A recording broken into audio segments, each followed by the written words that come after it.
কলকাতার জীবন্ত কালী শ্যামসুন্দরী মায়ের ইতিকথা। কথিত আছে, ভক্তকে খালি হাতে ফেরান না শ্যামসুন্দরী। তিনি নড়াচড়া করেন, ভক্তকে স্বপ্নাদেশও দেন। যখন যেটা মনে হয় সেটাই করেন মা। মা যে এখানে জীবন্ত, ভক্তরা ধন্দে পড়ে যান। দেবী শ্যামসুন্দরীকে তারা জাগ্রত নাকি জীবন্ত বলবেন।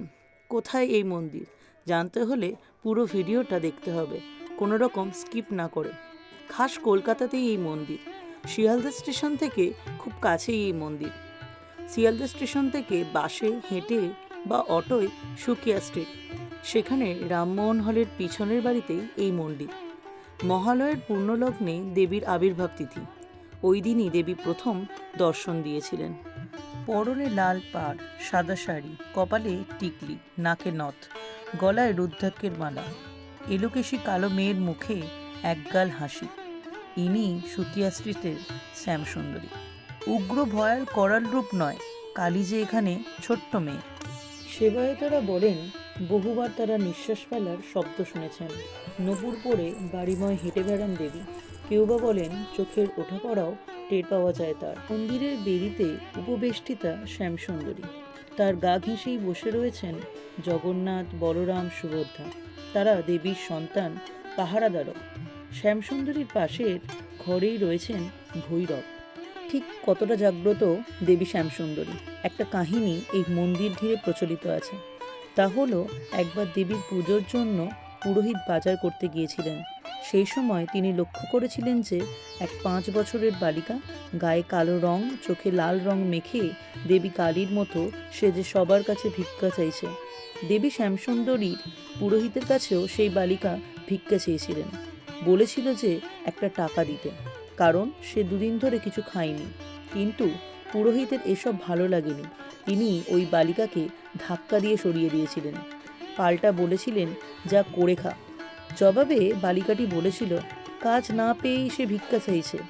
এরপর ওই বালিকা চলে গিয়েছিল। আর পুরোহিতও দেবীর পুজোর জন্য ফল, মিষ্টি, চাল, ডাল বাজার করে ফিরে এসেছিলেন। দেবীর ভোগের ব্যবস্থা হয়েছিল। প্রচুর ভক্তের সমাগম হয়েছিল সেই দিন, কারণ দিনটি ছিল মহালয়ের পূর্ণলগ্ন। এই মন্দিরের নিয়ম হলো, প্রতিটি অমাবস্যায় অন্ধকারে দেবীর পুজো হয়। শুধুমাত্র দীপান্বিতা অমাবস্যা বা কালী পুজোর রাতে দেবীর পুজো হয় আলো জ্বালিয়ে। সেই রাতেও অন্ধকারে দেবীর পুজো শুরু হয়েছিল। পুজো চলাকালীন পুরোহিত লক্ষ্য করেছিলেন যে মহাদেব শায়িত রয়েছেন, কিন্তু তার ওপর দেবী কালী নেই।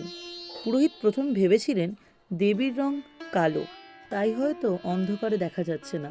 এরপরই পুরোহিত ঘিয়ের প্রদীপ দেবীর সামনে নিয়ে গিয়ে দেখলেন দেবী কালী সত্যিই নেই। পুরোহিত প্রথমে ভেবেছিলেন দেবীর রং কালো, তাই হয়তো অন্ধকারে দেখা যাচ্ছে না।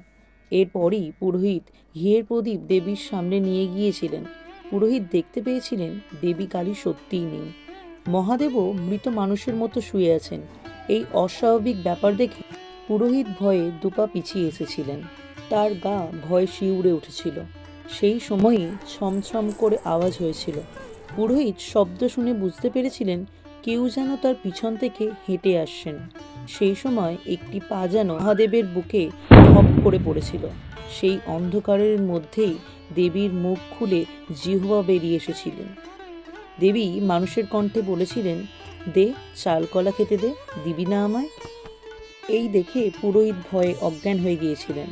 অজ্ঞান অবস্থাতেই তিনি দেবীর স্বপ্নাদেশ পেয়েছিলেন। দেবী জানিয়েছিলেন তিনি শুধু ধনীর মা নন, তিনি গরিবেরও মা।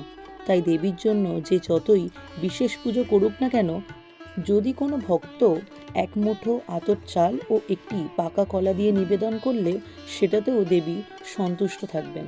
পর থেকেই যেসব ভক্তরা দেবীকে 1 মুঠো আতপ চাল এবং একটি পাকা কলা দিয়ে থাকেন, তাদের সমস্ত মনস্কামনাই পূরণ করে দেবী। শুধু তাই নয়, দেবী শ্যামসুন্দরীর কিছু প্রয়োজন হলে তিনি আশেপাশের বিক্রেতাদের স্বপ্নাদেশও দেন। বিক্রেতারাও স্বপ্নাদেশ পেয়ে সেই সব জিনিসপত্র দেবীকে এসে নিবেদন করে যান। কঠিন ব্যাধি থেকে জটিল সমস্যা, ভক্তদের দাবি সবকিছুই দেবী শ্যামসুন্দরীর কৃপা করে আবলীলায় মেটান। অনেক ভক্তদের বাড়ি বাড়ি গিয়ে মা দর্শন দিয়ে আসেন এবং ডেকে নিয়ে আসেন বলে কথিত রয়েছে। এভাবেই কলকাতার জীবন্ত কালী প্রত্যেকটা মুহূর্তেই প্রমাণ দিয়ে চলেছেন তিনি আছেন, শুধুমাত্র তাকে ডাকার মতো করে ডাকতে হবে।